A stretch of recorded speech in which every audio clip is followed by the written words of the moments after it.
샬롬, 샬롬. 우리를 힘들게 하고 우울하게 하는, 또 고통스럽게 하는 코로나19가 찾아들지 않고 계속되는 가운데서도, 또 유난히 많이 몰려오는 태풍의 소식들로 힘들고 어려운 생활 속에서도 거룩한 예배자의 마음과 예배자의 믿음과 예배자의 삶을 지켜가는 우리 모든 성도님들 심령과 가정마다 하나님께서 힘주시고 은혜 주시고 이기게 하시는 축복이 함께 하시기를 주님의 이름으로 축원합니다. 가슴에 손을 얹고 자신을 이렇게 축복하겠습니다.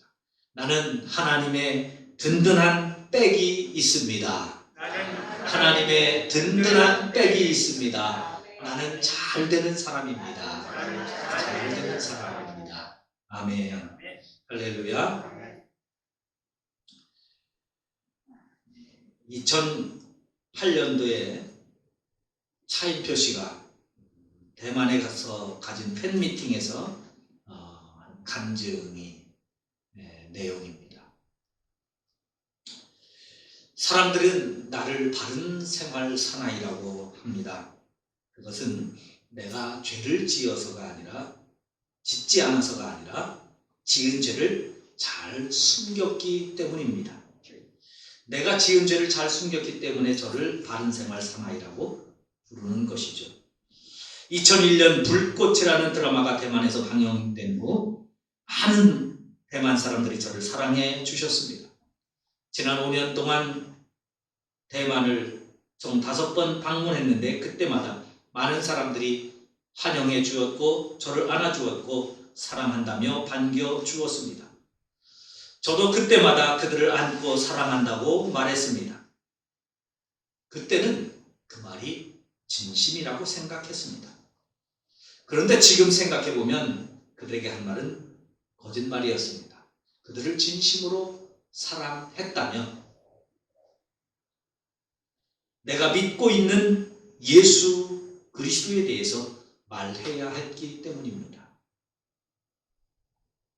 그런데 말하지 못했습니다. 그 말을 하면 인기가 떨어질까봐 두려웠고, 그 말을 하면 왔던 팬들이 재미없다고 일어나 나갈까 두려웠습니다. 그런데 지난 40년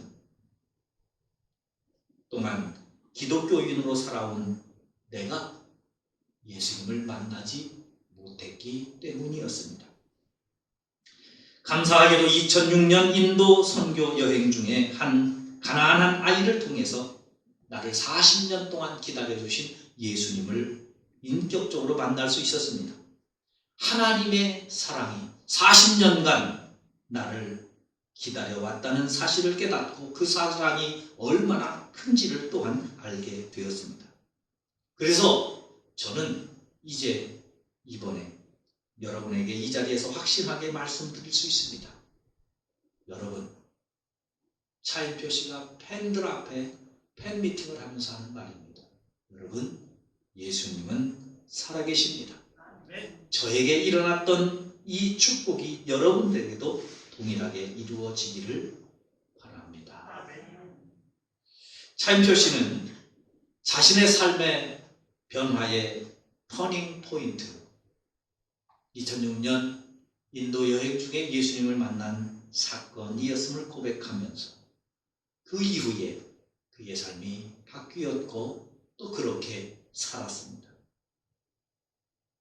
오늘 우리가 만나고자 하는 사람도 역시 그와 같은 사람입니다.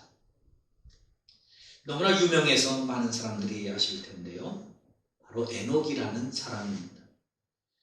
에녹은 신앙생활을 해보신 분들은 아마 많이 들어보셨을 겁니다. 저도 어려서부터 에녹의 이야기를 많이 들었고 또 성경을 통해서 많이 보았습니다. 찬송을 통해서도 에녹은 죽음을 보지 않고 하나님 주님 품에 안겨진 것을 찬송하면서 지나왔습니다. 그의 이야기를 들으면서 한 가지 충격적인 사실은 그가 죽음을 보지 않고 하나님께서 그를 천국으로 데려가셨다는 어떻게 사람이 죽지 않고 천국에 갈 수 있을까?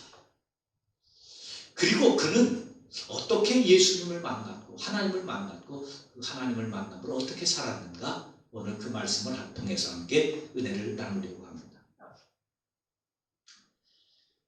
에녹은 하나님이 창조하신 아담의 7대 손입니다.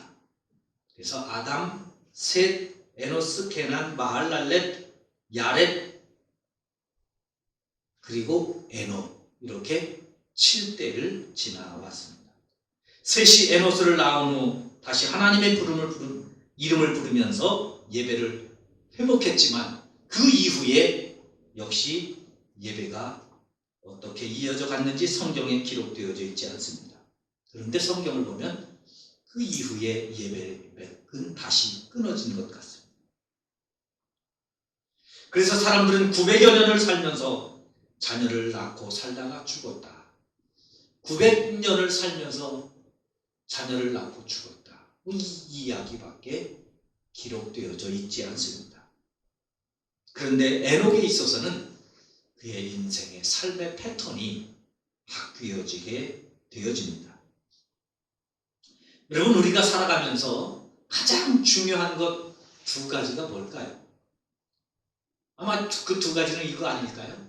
첫째는 어떻게 살 것이냐, 두 번째는 어떻게 죽을 것이냐 하는 거죠. 잘 살다가 잘 죽으면 그것보다 더 좋은 복된 삶이 어디 있겠습니까? 그런데 에녹이 바로 그와 같이 잘 살고 잘 죽었던 놀라운 사람인 것을 보게 됩니다. 에녹은 사람들과 다르게 살았습니다. 하나님과 동행하는 삶을 살았습니다. 그 에녹의 삶이 얼마나 충격적이었고 그 시대의 삶의 흐름을 바꾸었는지 오늘 우리가 읽은 창세기 5장 21절부터 24절 그 짧은 4절 가운데 그는 하나님과 동행했다는 말을 2번이나 반복을 하고 있습니다. 에녹이 어떻게 자신의 삶에 그 당시에 수많은 사람들이 살아가던 삶의 흐름, 그리고 많은 사람들이 별 의미 없이, 별 기대 없이 그렇게 살았던 영적인 흐름, 신앙의 흐름을 바꾸는 삶을 살아갈 수 있었을까요? 그리고 그의 신앙을 끝까지 잃어버리지 않고 흔들리지 않고 끝까지 유지하면서 살아갈 수 있었을까요? 오늘 그 에녹의 믿음을 함께 살펴보려고 합니다. 먼저 에녹은 그의 삶이 달랐습니다. 에녹은 그의 삶을 한마디로 표현하면 하나님과 동행하는 삶이었다. 그렇게 표현하고 있습니다. 오래전 제가 보았던 그 책 가운데 김동호 목사님이 계시는데요. 그분이 쓴 설교집에 그런 내용이 있었어요. 자기 교인들의 삶을 쭉 보니까 교인들도 그렇고 자기도 그렇고 그렇게 살더래요. 처음에 어렵게 월세부터 시작을 합니다. 월세를 살다가 그 다음에 조금 더 이제 평수를 넓어가면서 전 월세로 살아가고 조금 더 돈을 모으면 조금 더 돈을 모아서 넓은 집에서 전세를 살고 전세를 살다가 조금 더 부단히 열심히 노력해서 돈 벌어서 이제는 내 집을 살고 내 집을 샀는데 조금 더 오랫동안 좀 살다 보니까 돈이 좀 여유 가서 더 큰 집을 살고 좀 더 넓은 집을 사고 결국 그러다 보니까 나중에는 한 4, 50평 되겠죠? 요즘은 한 30평만 돼도 그렇게 되기도 합니다만 화장실 2칸 있는 집에 살다가 보면 인생 은퇴하고 이제는 끝이라고 하는 거예요. 그래서 그분이 그때 썼던 내용이 그런 거예요. 결국 인생은 어렵게 살다가 화장실 2칸 있는 집에 살다가 끝난다. 그거 살기 위해서 평생을 노력한다는 거예요. 여러분, 우리의 삶이 결국 그럴 수밖에 없다는 거예요. 그런데 에녹은 그와 같지 않았다는 거예요. 그의 삶은 하나님과 동행하는 삶이었다는 거예요. 그런데 에녹은 어떻게 그런 삶을 살았을까? 성경에 보면요, 에녹도 65살까지는 그냥 그렇게 살았어요. 사람들과 별반 다를 것 없이 살았습니다. 그런데 65세에 아들을 낳았습니다. 그 아들을 무드셀라라고 이름을 지었습니다. 이 무드셀라를 낳은 후에 분위기가 반전됩니다. 그의 삶의 패턴이 바뀝니다. 그래서 22절에 보면 이렇게 말씀합니다. 무드셀라를 낳은 후 21절에서는 에녹은 65세에 무드셀라를 낳았고 65세까지 그냥 그렇게 살았어요. 무드셀라를 낳기까지 그냥 살았습니다. 그런데 22절에서 무드셀라를 낳은 후에 그의 삶은 그냥 사는 것이 아니라 하나님과 동행하는 삶으로 바뀌었습니다. 패턴이 바뀌었어요. 흐름이 바뀌었어요. 삶이 바뀌었습니다. 인생의 방향이 바뀌었습니다. 삶의 길이 바뀌었습니다. 그것은 하나님과 동행하는 것이었습니다. 지금까지 에녹은 부모님과의 동행이었습니다. 결혼했으니 이제 부인과의 동행이었겠죠. 자녀를 낳으면 이제는 어떻게 했어요? 자녀와의 동행이 되어야 되는 것이죠. 그렇게 살아가는 것이 삶의 모습 아니겠습니까? 에녹도 역시 마찬가지였습니다. 어릴 때는 부모와 동행했고 결혼해서는 부인과 동행했습니다. 자녀를 낳은 후에는 자녀와 동행하게 되는 것이죠. 그런데 에녹이 자녀를 낳고 나서 무드셀라를 낳은 후에는 무드셀라와 동행해야 되는데 성경은 무드셀라와 동행하는 것이 아니라 하나님과 동행하기 시작했다고 말씀하고 있습니다. 어떻게 에녹이 그렇게 되었을까요? 에녹이 갑자기 믿음이 커져서 그랬을까요? 아니면 에녹이 가정에 또 자녀들에게 소홀할 만큼 마음이 떠났었을까요? 그런 것은 아니라고 봅니다. 에녹이 무드셀라를 낳은 후에 그의 삶이 바뀐 것은 하나님이 에녹에게 주신 믿음 때문이었습니다. 무드셀라, 이름을 무드셀라라고 지었는데 그 무드셀라라는 뜻이 창을 가진 사람, 창이 있는 사람, 창을 가진 사람 그런 뜻이에요. 더 깊은 뜻으로 가면 그가 죽으면 하나님이 창으로 세상을 심판하신다 그런 뜻입니다. 그가 죽으면 하나님이 심판하신다 그런 뜻이에요. 무드셀라는 창을 던지는 사람이었고 그가 죽으면 하나님이 심판하신다는 이름을 갖게 되었습니다. 에녹은 자식을 통해서 하나님을 기억하게 됐습니다. 하나님이 심판하신다고. 이 아이가 죽으면 하나님이 심판하신다고. 실제로 무드셀라가 969세, 성경에서 가장 오래 살아요. 1000년 가까이 사는 거죠. 969세를 사는데 그가 죽는 해에 노아의 홍수가 시작이 됩니다. 에녹은 무드셀라를 통해서 하나님의 심판을 깨닫게 된 그 순간부터 하나님의 마음에 드는 삶을 살기로 결심합니다. 그래서 온 가족에게 하나님의 심판이 있음을 알리고 내 자식만큼은 하나님의 심판에서 구원받기를 바라며 우리의 가족만큼은 하나님께서 구원해 주시기를 바라며 하나님과 동행하는 삶을 살기 위해서 하나님과 가까워지고 하나님과 친해지고 하나님과 함께하는 삶을 살아가게 됩니다. 아모스 3장 3절에 이렇게 말씀합니다. 두 사람이 합의하지 않고서야 뜻이 같지 않은데 어찌 동행할 수 있겠느냐. 두 사람의 뜻이 같아야 동행할 수 있다. 에녹이 하나님과 동행했다는 말은 하나님과 뜻이 같았다. 하나님의 심판입니다. 그 심판을 이루기 위해서는, 이기기 위해서는, 뛰어넘기 위해서는 어떻게 해야 되겠어요? 하나님과 뜻을 맞춰야 되겠죠. 그래서 에녹은 하나님과 동행하기 위해서 하나님이 가시는 방향으로 가야 했고, 하나님이 생각하시는, 말씀하시는 바대로 생각하고 그 뜻을 따라서 내 고집과 내 생각과 내 가치관을 포기하고 하나님이 원하시는 방향으로 하나님의 속도에 맞추어서, 하나님의 뜻에 맞추어서 동행할 수 있었습니다. 하루 이틀이 아닙니다. 일주일에 한 번 주일 예배 시간뿐만이 아니었습니다. 300년 동안 에녹은 변함없이 하나님과 동행했습니다. 이것이 에녹의 신실함입니다. 하루 이틀 동행하는 거야 누가 못하겠습니까?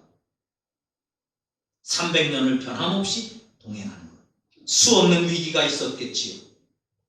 그러나 에녹은 변함이 없습니다. 흔들리지 않습니다. 이기는 자에게 주시는 생명의 관을 얻을 만한 믿음을 갖고 살았습니다. 그것이 에녹의 믿음이었습니다.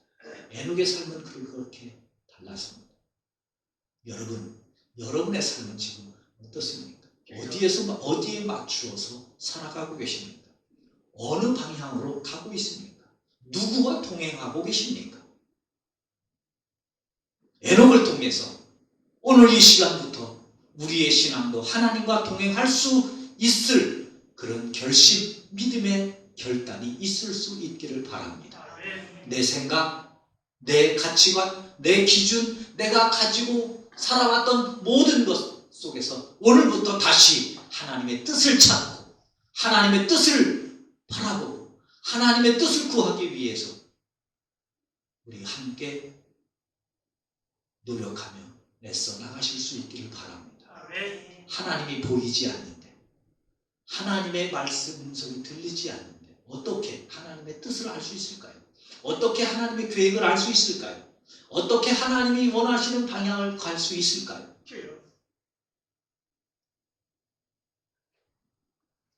그것은 하나님의 말씀과 동행하는 것입니다. 하나님을 생각하면서 살아가는 것입니다. 하나님을 생각하다 보면, 하나님을 묵상하다 보면, 하나님을 마음속에 모시고 살아가다 보면 내가 말하기 전에, 내가 생각하기 전에, 내가 계획하기 전에, 내가 행동하기 전에 하나님을 생각하고 하나님의 말씀을 돌이켜보면 하나님의 뜻이 잡힐 수 있습니다. 그리고 그 뜻을 향해서 나아갈 수 있습니다. 하나님과 동행하면 달라집니다. 하나님과 동행하면 복을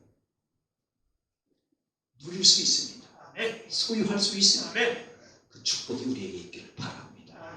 두 번째로 에녹은 죽음이 달랐습니다. 에녹은 어떻게 보면 안타까운 그런 부분도 있습니다. 왜냐하면 대부분 에녹 시대의 삶을 보면 5장 1절부터 쭉 보세요. 대부분 900세를 살아가고 900세를 거의 살아갑니다. 그런데요, 에녹은 365년밖에 못 살았어요. 그래서 성경을 읽다가 참 다 좋았는데 이건 좀 안타깝다 그런 생각이 들었어요. 에녹 다른 사람은 다 900살을 사는데 365세밖에 못 살았어요. 그런데 그의 삶의 질은 전혀 달랐습니다. 죽음을 맛보지 않았습니다. 사람이 어떻게 죽지 않을 수 있겠습니까? 지금까지 죽지 않은 사람이 어디 있어요? 모든 사람이 다 죽었습니다. 성경에 보면 딱 죽지 않은 사람 3사람이 있죠. 첫째는 엘리야가 있습니다. 두 번째로는 죽었다가 다시 살아나신 예수님이 계십니다. 세 번째는 바로 에녹입니다. 모든 사람은 다 죽습니다. 그런데 그 죽음은 죄의 결과입니다. 로마서 6장 23절 죄의 값이 사망이라고 말씀합니다. 에녹은 죽지 않고 하나님께로 올라갔습니다. 그렇다면 죄의 문제를 해결한 받았기 때문이죠. 에녹의 소원대로 하나님의 심판에서 제외가 되었습니다. 하나님과 동행하면서 죄 용서함을 받았습니다. 에녹처럼 죽음의 고통, 죄의 고통을 극복하기를 원하신다면 우리도 죄의 문제를 하나님 앞에 해결함을 받으실 수 있기를 바랍니다. 그러면 죄의 문제를 어떻게 해결할 수 있을까요? 성경은 유일한 길이 회개라고 말씀합니다. 사도행전 2장 38절 베드로가 이르되 너희가 회개하여 각각 예수 그리스도의 이름으로 세례를 받고 죄 사함을 받으라. 회개하면 죄 사함을 받을 수 있습니다. 그러면 성령을 선물로 주신다고 말씀합니다. 사도행전 3장 19절 그러므로 너희가 회개하고 돌이켜 너희 죄 없이 함을 받으라. 이같이 하면 새롭게 되는 날이 주 앞으로부터 이를 것이다. 회개하면 죄 용서함을 받습니다. 그러면 우리의 인생이 달라진다는 거예요. 죄의 문제를 해결할 수 있는 유일한 길은 믿음으로 회개하는 것입니다. 그것이 유일한 방법입니다. 그렇다면 에녹은 회심을 체험한 사람입니다. 하나님께로 돌이킨 사람. 그래서 무두셀라를 낳은 에녹은 믿음의 터닝 포인트로 삼았습니다. 자녀를 위해서, 자식을 위해서 자신의 믿음의 길을 새롭게 했습니다. 그래서 하나님과 동행하기 시작했습니다. 사랑하는 성도 여러분, 여러분들은 여러분들의 자녀들에게 어떤 신앙을 물려주기를 원하십니까? 여러분들의 자녀에게 어떤 믿음을 보여주고 계십니까? 내 믿음의 모습을 보면서 자녀들은 어떻게 변해가고 있습니까? 우리 자녀들을 살려야 되지 않겠습니까? 우리 자녀들 구원해야 되지 않겠습니까? 우리 자녀들 위기에서 이기며 나아갈 수 있도록 해야 되지 않겠습니까? 그 길은 회개하는 길입니다. 돌이키는 길밖에 없습니다. 회개하고 돌이키는 길은 이 사회가 할 수 없습니다. 정치인이 할 수 없습니다. 오직 그리스도인만이 할 수 있습니다. 그러므로 예수 그리스도를 믿는 우리가 돌이켜야 합니다. 우리가 회개해야 됩니다. 우리가 변해야 됩니다. 그것이 믿음입니다. 에녹은 이 회개하고 돌이키는 믿음으로 하나님과 동행함으로 죽음의 문제를 극복했습니다. 해결했습니다. 그래서요 그의 손자가 노아가 되는 거예요. 그 손자 노아도 할아버지의 믿음을 본받아서 다음 주에 말씀드리겠습니다만 노아도 하나님과 동행했습니다. 수많은 사람들이 모든 사람이 다 죄의 길을 가는 그 순간에도 노아만큼은 할아버지의 신앙을 본받아서 이 악한 세상 본받지 않고 물들지 않고 거기에서 유일하게 믿음의 삶을 지켜갔던 노아 세워 나아가게 의인의 삶을 살도록 지켜나간 것을 보게 됩니다. 결론을 맺습니다. 에녹은 하나님과 동행하는 삶을 통해서 하나님을 기쁘시게 했습니다. 하나님을 기쁘시게 했을 뿐만 아니라 유다서 1장에 보면 에녹이 세상을 심판하는 기준이 되었다고 말씀하고 있습니다. 사랑하는 성도 여러분, 우리가 하나님과 동행하면 사람들은 우리의 믿음을 평가하지만 우리의 믿음이 그들을 하나님의 심판의 자리에 서게 하는 그런 삶이 된다는 사실을 기억하실 수 있기를 바랍니다. 여러분의 믿음이 구원의 기준이 되고 여러분들의 신앙이 하나님의 축복의 기준이 되고 여러분들의 기도가 여러분들의 눈물이 하나님의 뜻을 돌이켜서 여러분들의 자녀들을 여러분들의 가정을 세우고 여러분들의 직장을 회복시켜 나가는 축복의 씨앗이 되실 수 있기를 바랍니다. 모든 사람들이 두려워하는 이때에 에녹처럼 우리의 삶이 변화되고 우리의 죽음의 인생의 삶의 끝이 변해가고 달라지는 놀라운 역사와 축복이 있기를 주님의 이름으로 부탁을 드립니다. 우리의 삶에 하나님과 동행하기 위해서 과연 나의 꿈, 나의 욕심, 나의 비전, 나의 삶에, 나의 생각에 하나님과 동행하는 부분은 무엇이 있는지 다시 한번 기억해 보십시오. 그리고 이번 한 주간 동안 내 말을 하나님과 동행하는 말이 되기 위해서, 내 생각이 하나님과 동행하는 생각이 되기 위해서, 내 판단이 하나님과 동행하는 판단이 되기 위해서 하나님의 말씀을 부여잡고 주님 앞에, 주님 나 좀 도와주세요. 주님 나 좀 붙들어 주세요.